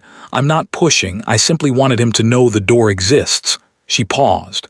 "Do you have a way to reach her, his mother?" A long silence. "Yes," Vivienne said. "I have written to her twice in 20 years. She knows about Edmund. She has always known." She was quiet for a moment. "She did not leave because she did not love him. I want you to understand that. She left because staying was making her into something she did not recognize, and she was afraid of what that thing might do. Margaret sat with that. Does he know that? No. He needs to, Margaret said. I know, said Vivienne. I have known for 20 years. She looked at Margaret with those dark eyes. I was waiting for someone to be in a position to tell him. You were waiting for me, Margaret said. I was waiting for whoever arrived who was strong enough to hold the information without flinching, Vivienne said. It took some time. She paused. You will know when he is ready. You are better at reading him than anyone I have seen. He is not easy to read. No, Vivienne agreed. He is not. He is his father's architecture and his mother's absence and 20 years of managing both without any real assistance. She paused. He is also, underneath all of that, quite remarkable. His father was not remarkable. Edmund is. She looked at Margaret steadily. I believe you are beginning to see that. Margaret was quiet for a moment. Yes, she said, I am beginning to see it. Good, said Vivienne. She poured more tea. Margaret accepted it. Outside, the December night had settled fully over Cavendish Manor, cold and clear and deep, and the stars were visible for the first time in weeks through the west wing windows, and the house made its sounds around them a proof, as Margaret had said, that things continue. She sat with the old woman until the fire burned low. Neither of them said anything further. Neither of them needed to. That night, lying awake in the south-facing room that had become, over months, genuinely hers, her books on the shelves, her notebook on the writing desk, her mother's miniature portrait on the mantelpiece where she had placed it on her second week, and no one had moved, Margaret stared at the ceiling and listened to Cavendish Manor settle around her and thought about distance traveled. She thought about a servant's uniform laid across a bed. She thought about a staircase and 40 people, and the decision made at the top of it. She thought about an archive and a candle and 7 years of unnecessary legal fees, and a man standing in a library looking at a document that might save his estate, put there by a woman he had not yet thought to ask a single question. She thought about Edinburgh and a letter burned, and 20 years of carefully managed not knowing, and the particular way a man knocks on a door at past 11, when he is not certain he should be knocking. She thought about what Vivienne had said about Edmund's mother. She left because staying was making her into something she did not recognize. She thought about herself, about who she had been in her father's house, careful, contained, performing an endless management of other people's comfort at the expense of her own, about who she was becoming here in this house, in this strange and difficult and slowly opening life. She was not that woman anymore, the one from her father's house. Something had changed on that staircase, not the wearing of the uniform, which had been stubbornness, as she had told him, pure stubbornness dressed as composure, but the decision at the top of it. The moment she had looked at the entrance hall below and made a choice about what kind of woman she was going to be in this marriage. She had chosen to be real. It was, she thought, the most frightening thing she had ever done. She was still choosing it. Every morning, every breakfast, every candle-lit dinner where Edmund Cavendish asked her to tell him something he didn't know, and listened with the full, careful attention of a man who was slowly, at great personal cost, learning how to be present. She turned on her side. The drawer of the nightstand was an inch from her face. She knew what was in it. 2 pieces of paper folded, one with a servant's uniform, one with 3 words.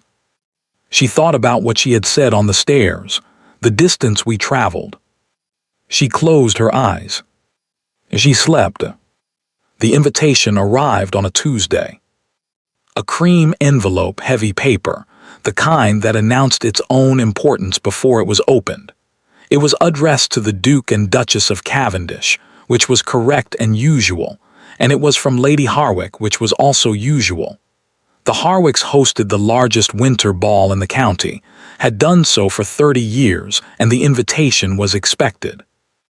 What was not expected was the smaller note tucked inside the envelope beneath the formal card, written in a hand Margaret did not recognize, unsigned, 4 words. She is not ready. She read it twice, set it on the breakfast table beside the cream card, looked at it with the particular stillness she brought to things that required careful thought. She did not show it to Edmund. Not because she intended to conceal it, but because she needed to understand it first, and understanding required time, and time required that she not react immediately, which she had learned was the first and most important rule of managing something designed to provoke a reaction. Someone wanted her off balance before the Harwick ball. She put both pieces of paper in her pocket, ate her breakfast, and went to the library. She found Vivienne before noon.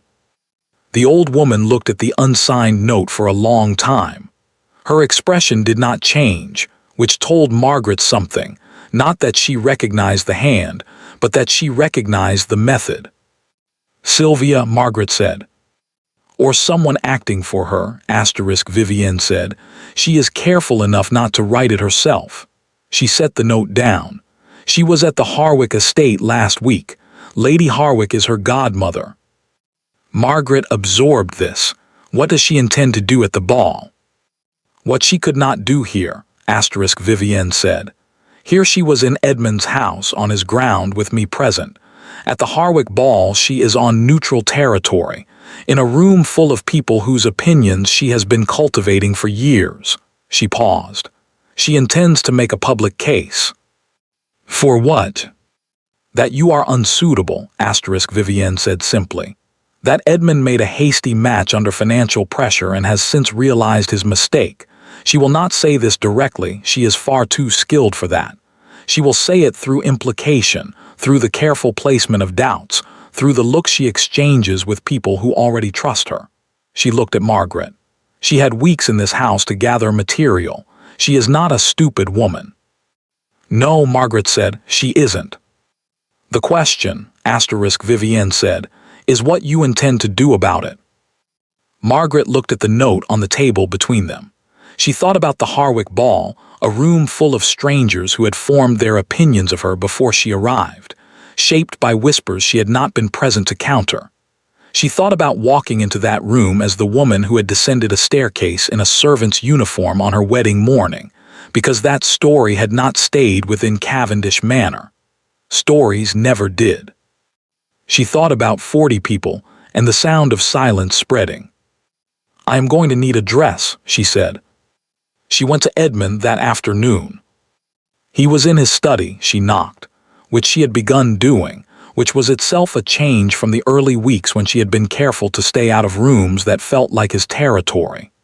He said, "Come in," and she did, and she closed the door behind her and sat in the chair across from his desk, which she had also begun doing, because the chair across from his desk was where useful conversations happened, and she had decided to treat it as hers. She set the invitation and the unsigned note on the desk between them. He read both. His face did what it did when he was processing something that required careful management, very still, very controlled, something working behind it. "When did this arrive?" "This morning." "You waited until now to show me." "I was thinking," she said. He looked at the note for a moment longer. "Sylvia." "Almost certainly." "I will send our regrets," he said. He reached for his pen. "No," she said. He looked up. "We are going," she said. "Both of us. We are going, and we are going to arrive together, and I am going to be exactly what I am, and Sylvia is going to have to manage that in person rather than through unsigned notes delivered in invitation envelopes." She held his gaze. "I am not going to spend this marriage avoiding rooms because someone has arranged them against me. I did not avoid the entrance hall on our wedding morning. I am not avoiding the Harwick ball." Edmund looked at her for a long moment. "What do you need?" he said. "I told your grandmother a dress," she paused, "and I need you to be present, not managing the room, not working it, present with me, whatever happens." He held her gaze steadily. "I will be there," he said. "I know you will be there," she said. "I need you to be with me. There is a difference." The distinction landed. She watched it land, watched him absorb it, the specific request underneath it, the thing she was actually asking for, which was not an appearance or a performance but a choosing, in public, in front of people, a choosing of her. "Yes," he said, "I understand the difference." She nodded, she stood. "There is one more thing," she said. He waited. "Whatever Sylvia says that evening, whatever is said about me to me, in front of me, I need you to trust me to handle it." She looked at him directly. "I do not need rescuing. I need to know you are standing beside me while I handle it myself." Edmund looked at her with an expression she had come to think of as his real face, not the formal face, not the managed face, but the one that appeared when he had stopped calculating and was simply responding. It was a better face, considerably better. She was glad she had stayed long enough to see it. "I have been watching you handle things since the morning of our wedding," he said quietly. "I would not dream of rescuing you." She allowed herself briefly a smile. "Good," she said. "Then we are going to the Harwick ball." The dress arrived from London 4 days later. Vivienne had arranged it. Margaret did not ask how, because Vivienne had been arranging things in this county for 60 years, and the mechanisms of her arrangements were not always traceable, and Margaret had learned to simply accept them with gratitude. The dressmaker was someone Vivienne trusted. The fabric was deep blue, the color of the sky at the precise moment before full dark, and it was cut simply, without excessive ornamentation, which Margaret had specified because she did not need ornamentation and knew it. She tried it on alone, in the south-facing room in the afternoon light. She stood in front of the glass for a long time. She thought about a servant's uniform, about the specific deliberate humiliation of it, the buttons, the stiff cotton, the note pinned to the collar. She thought about the woman who had put it on and walked down a staircase and decided something at the top of it. This was the same woman. She had not become someone else. She had simply been given, slowly and at considerable cost, the space to be more fully herself. She thought that was enough. It was, in fact, more than she had arrived expecting. They went on a Friday evening. The Harwick estate was 20 minutes by carriage, a Georgian house lit up against the December dark, windows blazing, the sound of an orchestra reaching them before they arrived. Other carriages on the drive, the sound of a large gathering already underway. Edmund handed her down from the carriage himself. She had noticed he had started doing this, small things, deliberate things, the accumulated language of a man who was learning a new vocabulary. She did not comment on them. She simply received them. They walked in together. The Harwick ball was everything the Harwick ball was reputed to be. Large, bright, loud in the particular way of rooms where everyone is performing at once. The orchestra at the far end providing a current of music beneath the surface of conversation. The whole thing arranged with the practiced ease of a hostess who had done this for 30 years and found it effortless. Lady Harwick received them at the entrance with a smile that told Margaret everything she needed to know about the last 3 weeks. It was not an unfriendly smile. It was a smile that had already formed a conclusion and was being polite about it. "Your Grace," she said to Edmund, "and the Duchess." A small pause before the title, nearly imperceptible, not to Margaret. "Lady Harwick," Margaret said warmly, because warmth here was more dangerous to Sylvia's project than anything else. "What a beautiful house. I have heard so much about your winter ball. I have been looking forward to this evening tremendously." Lady Harwick's smile adjusted slightly. She had been prepared, Margaret suspected, for something easier to manage. "We are delighted you are here," she said. They moved into the room. Sylvia was there, of course. She was standing near the fireplace at the far end of the ballroom, surrounded by people who clearly enjoyed being near her, in a gown the color of champagne that had been chosen with the same awareness of effect that characterized everything Sylvia did. She saw them enter. Margaret watched her see them, the precise moment of recognition, the small recalibration, the smile that arrived a half-second after it should have. Margaret filed that half-second away. The next 2 hours were a masterclass in patience. She moved through the room with Edmund beside her, genuinely beside her, she noted, not a step ahead, not navigating independently, beside her. And she met people and remembered their names and asked them questions they found flattering, and listened to their answers with the attention she brought to everything. She was introduced to Lady Harwick's circle and Edmund's county neighbors, and several people who were clearly measuring her against a description they had received in advance, and she gave them something that contradicted the description without ever referring to it. She was not performing. That was the thing she had decided in the carriage. She was not going to perform a version of herself designed to counter Sylvia's narrative. She was simply going to be what she was, which was, she had come to understand, sufficiently unusual that it tended to confuse people's preconceptions. Sylvia circled. She was skillful about it. She did not approach directly. She worked through the room in a pattern that brought her gradually closer, catching Edmund's eye across a distance, sharing a smile with someone in their group, making herself gradually present without ever quite arriving. It was, Margaret thought, beautifully executed. She watched it happen and said nothing. The moment came, as she had known it would, just after the supper interval. The room had rearranged itself in the way that rooms do after supper, smaller groupings, more settled, the formality of arrival having given way to the comfort of a long evening. Sylvia appeared at Margaret's side with the smoothness of someone who had been timing it. "Margaret," she said warmly, "I have been hoping to speak with you all evening." "And here we are," Margaret said pleasantly. They were in a cluster of 6 or 7 county women, mostly, the kind who had known Edmund since childhood and knew Sylvia considerably better.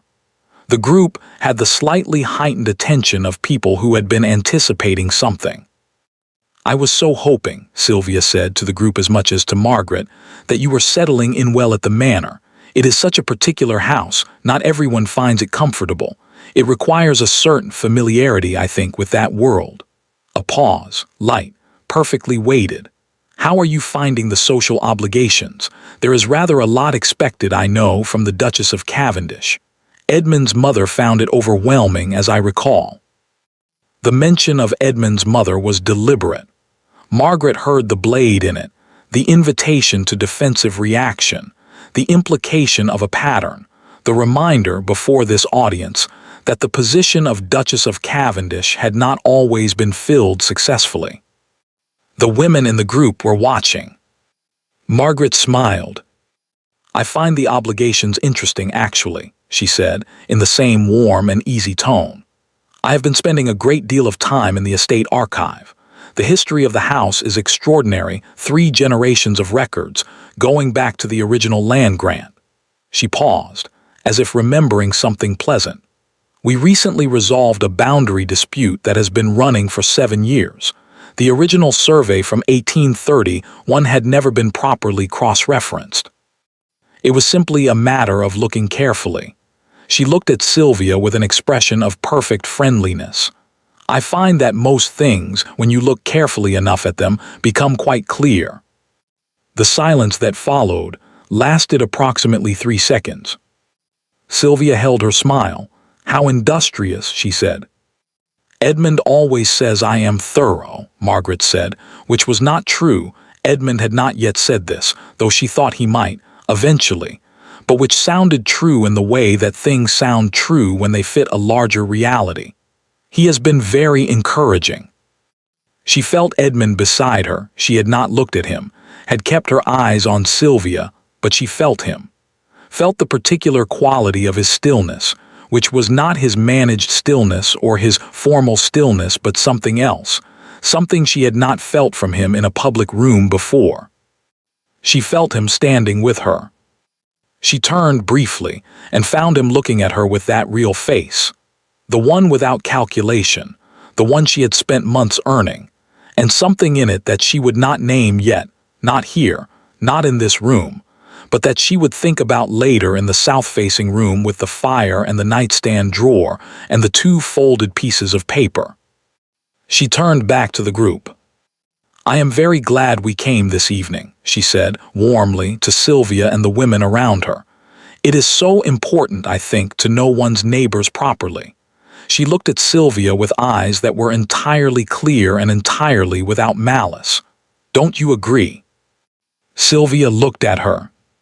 For the first time all evening, for the first time, Margaret thought, in all the weeks she had known her, Sylvia Holt looked at Margaret Ashford Cavendish and found nothing to work with. "Of course," she said after a moment, "quite right." It was Vivienne who ended it. Margaret had not known she was coming. She had sent no word, made no mention, given no indication in their conversation 3 days prior that she intended to leave the manor for the first time in 2 years. But at 9:30 the doors of the Harwick ballroom opened, and a small woman in gray with a cane that struck the parquet floor with the authority of someone who did not recognize the concept of an entrance made without intent, crossed the room with the slow, deliberate pace of a woman who was going exactly where she meant to go. The room noticed. The room always noticed Vivienne Cavendish. It was one of the reliable facts of the county. She moved through the crowd, which parted as it always did, with that instinctive deference that very old authority commands. And she arrived beside Margaret, and she stopped, and she looked at the group, and she said nothing for a moment, simply looked, with those dark eyes that missed nothing and never had. Then she took Margaret's hand. Not briefly, not formally. She took it and held it deliberately in the way of someone making a statement that does not require words. Lady Harwick appeared from across the room, drawn by some hostess instinct. "Dowager Duchess, we had no idea you would be joining us this evening." "I came to see my granddaughter," Vivienne said. She said it simply, without emphasis, without performance. "Granddaughter. Not granddaughter-in-law not Edmund's wife granddaughter." The word landed in the room and spread outward the way things spread in rooms like this, not loudly, not dramatically, but completely. Margaret felt it move through the group, felt it reach Sylvia, felt the particular quality of the silence it produced. She felt Vivienne's hand holding hers, small, firm, warm. She thought about a woman who had arrived at a wedding she had not been invited to because she recognized, in a girl descending a staircase in a servant's uniform, something worth arriving for. She thought about all the things Vivienne had given her that were not about strategy or position. The tea, the fire, the patience, the specific quality of being seen. She held the old woman's hand and did not look at Sylvia. She did not need to. Edmund took a step closer, and she felt that too, the specific warmth of him beside her, the choosing of her that was not a performance for the room but something real, something he had been working toward since the morning he stood in the entrance hall and could not explain to himself why a woman in a servant's uniform had looked like. She already knew something he did not. Lady Harwick said something welcoming. People rearranged themselves. The orchestra began again. Sylvia stepped back. She did it gracefully. She was always graceful, and she moved away through the crowd with the composure of someone who has lost a hand and intends to manage that fact without fuss. Margaret watched her go with something that was not victory and not pity but something in between, the specific feeling of having met a capable opponent and emerged intact, which was not quite the same as winning and carried its own complicated weight. Edmund leaned slightly toward her. "Are you all right?" he said quietly, not rescuing, asking. "Yes," she said. "Are you?" A pause. "Yes," he said, and then more quietly, "I am sorry it took me this long." She looked at him. "To come to the ball." "To stand here," he said, "beside you like this." She held his gaze. Around them the ball continued, the music, the voices, the particular warmth of a room full of people on a December evening. And Vivienne stood on her other side holding her hand, and the Harwick ballroom, with all its history and its whispers and its carefully arranged conclusions, had not managed to make her into something she was not. She was Margaret Ashford Cavendish, Duchess of Cavendish, thorough reader of archives, finder of survey documents, wearer of servants' uniforms when required, counter of seconds in silences, keeper of 2 folded notes in a nightstand drawer. She was entirely herself. "You are here now," she said to Edmund. She did not let go of Vivienne's hand. She did not move away from Edmund's warmth beside her. The orchestra played. They left at 11. In the carriage going home, Vivienne sat across from them and closed her eyes within the first 5 minutes, which Margaret suspected was not actually sleep, but the old woman's version of granting them privacy, and she was grateful for it. The carriage was warm. Outside, the December dark moved past the windows, the county reduced to shapes and the occasional light of a distant house. Edmund was looking at the window. She was looking at her hands. After a while he said, without turning, "When I was standing there beside you, when Sylvia—" He stopped. "Yes," Margaret said quietly. "I kept thinking," he said, "about the entrance hall, our wedding morning, about what I had arranged." He paused. "About what you had refused to give me." "I refused to make it easy," she said. "I told you." "Yes," he turned from the window. "I am glad you didn't." She looked at him. "If you had reacted as I expected," he said, "we would be having a very different marriage. A very," he paused, manageable marriage." "Manageable," she repeated. "Cold," he said. "I was going to say cold." The carriage moved through the dark. "Edmund," she said. "Yes." "When we get home," she paused, "I would like to play the pianoforte." He looked at her. Something moved in his expression, that warmth again, fully present now, not working through layers but simply there, as if it had finally found the surface after a long time underground. "It will be past midnight," he said. "I know," she said. Across from them, Vivienne did not open her eyes, but the corner of her mouth moved, very slightly, in the dark of the carriage. "Then I will listen," Edmund said. She played for an hour. The music room at midnight, lit by 3 candelabras, the best instrument in the county beneath her hands, and Edmund in the chair by the fire, not reading, not writing, not managing anything, simply listening, with the full and complete attention of a man who had recently discovered that attention was the only currency that mattered. She played her mother's pieces first, then things she had learned herself, over years of indifferent instruments in her father's indifferent houses, then things she had not played in a long time, pieces that required more than technical facility, pieces that required that you be present in them. She was present. When she stopped, the silence was the comfortable kind. "You were not exaggerating," Edmund said from the chair. "Better than quite well." "I told you," she said. "You did." He was quiet for a moment. "You have told me a great deal of true things." Another pause. "I have not always been ready to hear them." She turned on the bench to face him. He was looking at the fire, the light of it moving across his face, and he looked in that moment less like the Duke of Cavendish than like the man underneath the title. The 19-year-old who had burned a letter, the 4-year-old who had been told his mother died, the 23-year-old who had not known that comfortable was worth something until it was too late to keep it. She looked at him for a long time. "Edmund," she said, "I think you should write to your mother." He looked at her.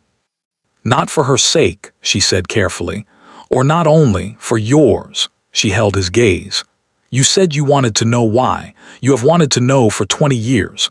That is a long time to carry something without understanding it." "She left," he said. His voice was level. "Whatever her reasons. She left a marriage that was making her into something she didn't recognize," Margaret said quietly. That is what Vivienne told me. She did not leave you. She left what she was becoming. The fire. The silence. Edmund looked at her with an expression she had never seen on him before. Not the formal face, not the real face she had worked to uncover, but something underneath both of those, something that had been there a very long time without any air. "How do you know that?" he said very quietly. "Makes it better." "I don't," she said. "I don't know if it makes it better. I know it makes it true. And I think," she said carefully, "that you have been living with a version of it that is not quite true, and that the not quite true version has been shaping things for 20 years. He was silent for a very long time. The candles burned. The fire settled. The house made its sounds around them, the Cavendish Manor vocabulary of timber and stone that they had both, separately, spent their nights counting. "Will you," he started, stopped. "If I write to her, will you?" "Yes," she said, before he finished, because she knew what he was asking, and the answer was yes, straightforwardly and without condition. He looked at her. "You don't know what I was going to ask." "You were going to ask if I would be there," she said. "The answer is yes." He held her gaze for a long moment. "I don't deserve that," he said. "Probably not yet," she agreed. "You are working toward it." Something in him shifted, the last of something, the final loosening of something that had been held very tightly for a very long time. She watched it happen. She had been watching it happen gradually for months, but this was the last of it, the part she had not been sure he would reach. He reached it. He stood from the chair.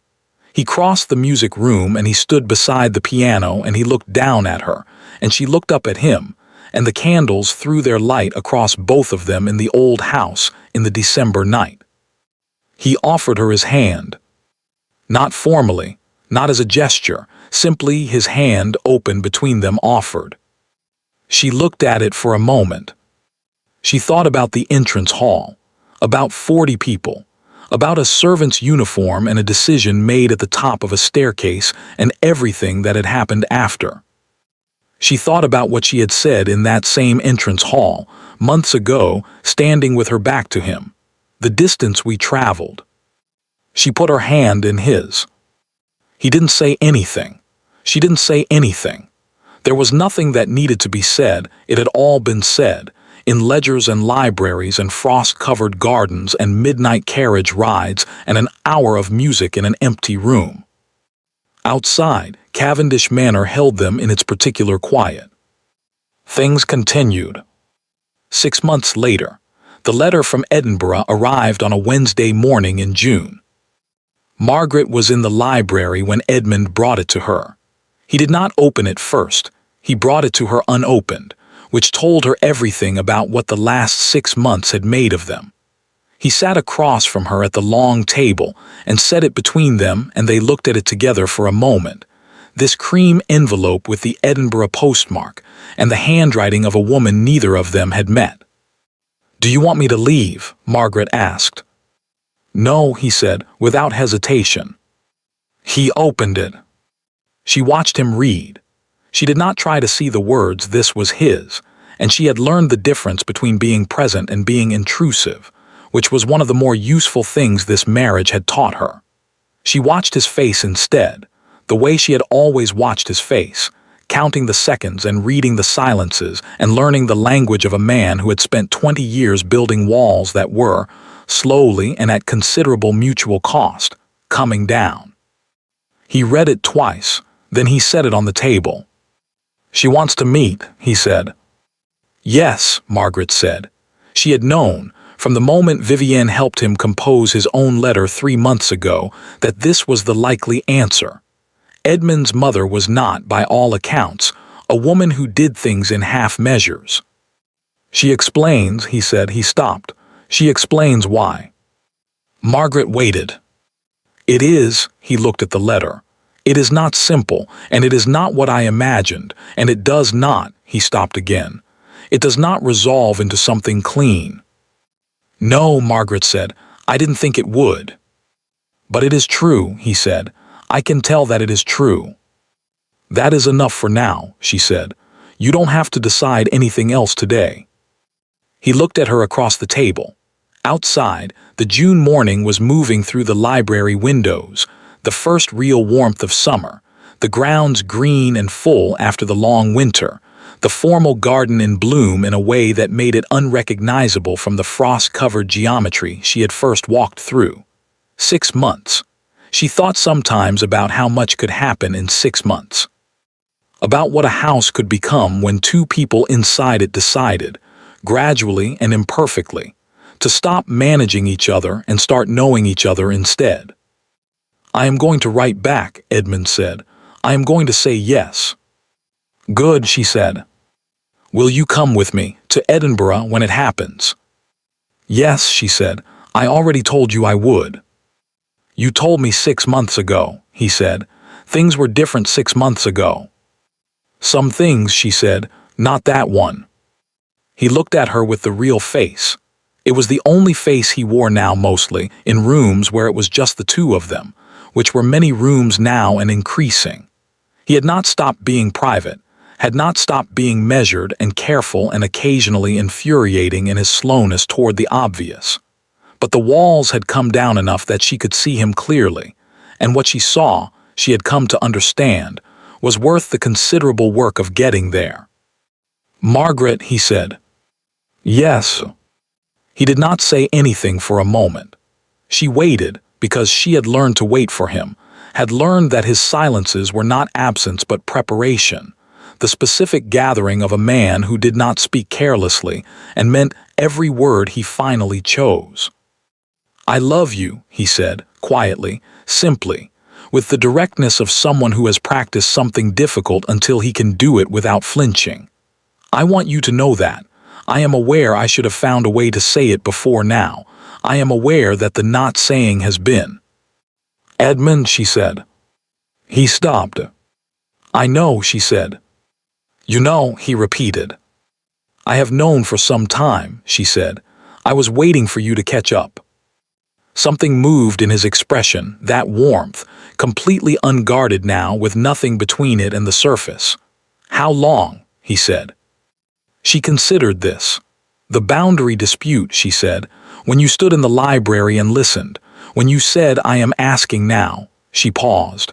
Not love exactly at that point, but the beginning of it, the place where it was going. That was 3 months into our marriage, he said. You were a slow study, she said. He looked at her for a moment. Then, with the particular quality of a man who has discovered that certain things can be said directly after all. And now. And now, she said, I love you, which I suspect you also knew. I hoped, he said, I was not certain. You could have asked, she said. I was afraid of the answer. Edmund, she said, you are going to have to stop being afraid of answers. You are married to a woman who finds things in archives. There are no answers in this house that will stay hidden for long. He looked at her. That warmth, and underneath it something steadier and deeper than warmth, the specific feeling of someone who has arrived, after a long and complicated journey, somewhere real. I know, he said, I am counting on it. Vivienne died in August. Peacefully in the warm room in the West Wing, in the chair by the window where she had drunk her tea and waited for the right woman to arrive. Margaret was with her. She had been with her most of that last week, the two of them in the warm room talking sometimes and sometimes not, the particular language of a friendship that had no template and needed none. On the last evening, Vivienne held her hand, the same way she had held it in the Harwick ballroom, small and firm, and looked at the window where the August light was doing what August light does in the late afternoon, golden and unhurried and full of itself. You wore the uniform, Vivienne said. She had said it before, months ago, on that first evening. She said it again now with the quality of someone returning to a thing that had pleased them. Yes, Margaret said. And came down the stairs. Yes. Good, said Vivienne. She closed her eyes. She did not open them again. Edmund stood at the window of the library for a long time after. Margaret found him there that evening, the June archive spread on the table behind him untouched, looking at the grounds in the late summer dark. She did not say anything. She crossed the room and stood beside him at the window and looked at what he was looking at, the formal garden, the long lawn, the tree line black against the last of the light. After a while he said, she knew, from the beginning, she saw what it could be. Yes, Margaret said. Before we did. Yes. He was quiet. I owe her, he stopped. There is no accounting for what I owe her. No, Margaret said. There isn't, but she didn't do it to be owed. She paused. She did it because she had been waiting for 60 years for someone to fix what she had allowed to go wrong, and she was 83 years old and she was running out of time to wait. She looked at the garden. We are what she fixed it with. Edmund turned from the window. He looked at her fully, completely, with the attention he had learned to give her, which was the best attention she had ever been given by anyone. Are you happy? He said. She thought about it seriously, the way she thought about everything. She thought about a servant's uniform and a staircase and a decision and an archive and a solicitor and a boundary dispute and a letter under a door and Edinburgh and a warm room in the West Wing and everything that had accumulated between that first morning and this one. Yes, she said, I am happy. Even with, he gestured slightly. At the window, at the grounds, at the specific complicated weight of everything that had happened and everything that was still unfolding. Because of, she said, not in spite of. He looked at her for a moment longer. Then he took her hand. They stood at the library window until the dark was complete and the grounds had disappeared into it, and the house had begun its nightly vocabulary of sounds. Timber, stone, wind, the particular settling of 2 centuries of Cavendishes, and now one Ashford who had walked in on a winter morning and decided at the top of a staircase to stay. The drawer of the nightstand upstairs held 2 folded pieces of paper. One with a servant's uniform. One with 3 words. She had never thrown them away. She never would. Thank you for listening to the story all the way to the end. Please tell us which city you're watching from and what the story made you feel. Don't forget to subscribe so you won't miss new stories.